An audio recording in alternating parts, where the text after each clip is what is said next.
Hey Hofstra fans, it's time once again for the WB Mason's Coaches Report. I'm Rob Joyce, joined as always by the head coach of Hofstra softball, Bill Edwards. Coach, how are you? Doing all right. Last week you go 6-1, you split a doubleheader with Rutgers, you sweep Lehigh in a doubleheader, and then take all 3 games against Drexel. What are your thoughts on the last week? I think we're playing very well, very consistent in all aspects of the game, and in order to play this game, you have to have everything clicking on the same page. And right now we have every aspect of our game, except you have some base running things that have me scratching my head. We're doing okay. Then Olivia Galati throws a no-hitter against Lehigh, then a perfect game, the third of her career against Drexel over the weekend. Is it kind of special in an afternoon when Olivia's really on? Yeah, it is great to see her back being Olivia.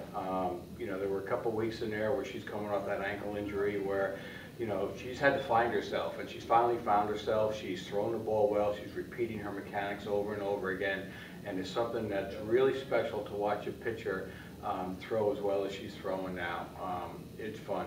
Now, does everyone else kind of feed off that, whether it's at the plate or in the field behind her? Absolutely, because they know they can relax a little bit, play some good defense behind her. Keep, you know, when she keeps the ball in the park, you know, we need to make the plays behind her, which is what we're doing, and then we sort of relax in the batter's box. Hitting becomes very contagious, so when you're relaxing, you know you can play some defense and you're getting good pitching, you get in the batter's box, and with the hitters that we have, 1 through 12, we're going to get something going sooner or later, so it's a very good feeling. Victoria Cabral gets her second career start last week. She doesn't last into the 5th inning, kind of got away from her in that inning. What did you see from her in her second start? Just, you know, freshman jitters and you know, a little pressure of, you know, being a freshman, so, you know, hopefully, you know, we can work that out and go from there. And then Rutgers, he didn't seem too happy with the at-bats against the Scarlet Knights in that doubleheader. Did it fix itself over the weekend? Yes, absolutely. We got to chase a little bit. You know, we got to leave in the zone in that first game against Rutgers, and that's the one thing that in order for hitting to become contagious, you have to be swinging at hittable pitches. And if you leave the zone and start you know, swinging at pitches outside the zone, your mechanics get messed up because your swing becomes ugly. You start questioning your swing and your mechanics rather than just sitting there and saying, I need to get a pitch within 17 inches of home plate and get a good swing at it and keep it in game real simple.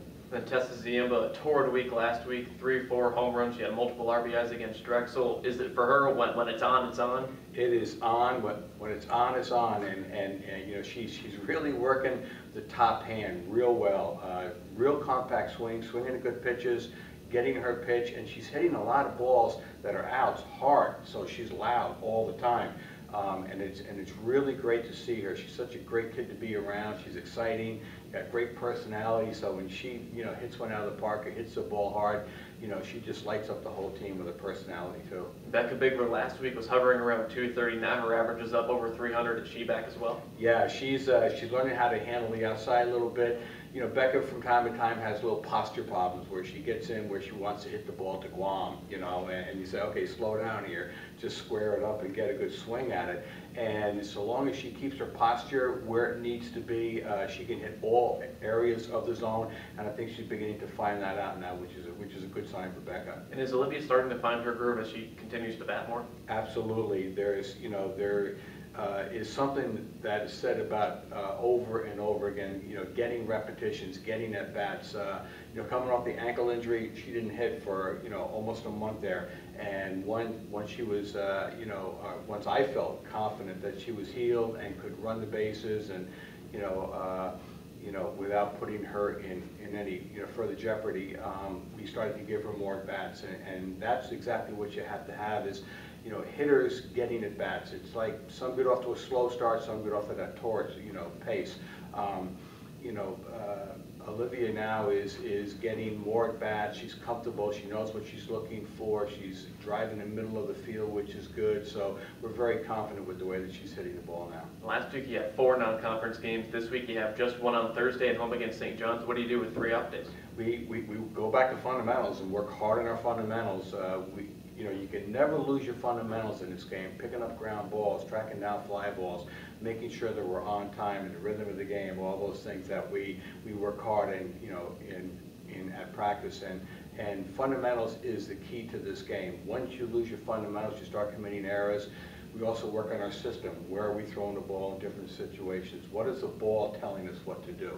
because in our game, the ball tells you what to do, and we keep working on all of those, simple fundamentals that have to be repeated over and over again in practice. Against Drexel last week, you had an inning where you had all these runs with 2 outs, so how important is it to have timely hitting? Boy, isn't that the key? I mean, I think we got 9 runs with 2 outs, and that's what's unique about our game, is that there's no timeouts, there's no clocks, there's, just something where once it becomes contagious, and once you have one person, get a fire going, and somebody comes along and throws some gasoline on it, and somebody throws some dynamite on it, you get those 9 runs with the 2 outs. So it was great to see, and we're relaxed, and we're not pressing, and I think that's the key is, hitting is confidence, contagious, and you get that by being relaxed in the batter's box, and right now we're in a real good frame of mind. Then this weekend you have Delaware in a big home series. The Fighting Blue Hens still unbeaten in CAA play. Them and JMU are 9-0 in the conference. They have a lot of pitchers. They've had 3 or 4 who started 7, 8, 9 games, and Chen Si Jiao, one of the better ones in the conference. Yeah. What do you see from the Fighting Blue Hens? It's going to be interesting for us to make adjustments to whoever we're seeing. When you pitch by committee, you have a lot of pitchers that do a lot of different things. So you may see a north-south pitcher, you may see an east-west pitcher, and what you have to do as a hitter is to get your information quick, to pass that information to your teammates in the dugout, and then to start looking for pitches early in the count. It's very difficult, as we saw with Iona, when we saw a different pitcher each time through the lineup. We may see the same thing or something similar with Delaware. So, we're going to have to be ready to adjust on the fly and look for the pitches that each pitcher is giving us during that at-bat. All right, Head Coach Bill Edwards, thanks for the time. Good luck this week. Always a pleasure. Hofstra takes on St. John's on Thursday, and then Delaware for 3 games this weekend. You can listen to all 4 games through your Pride Zone account. I'm Rob Joyce. Thanks, Hofstra fans, for tuning in to the WV Mason's Coaches Report with Bill Edwards.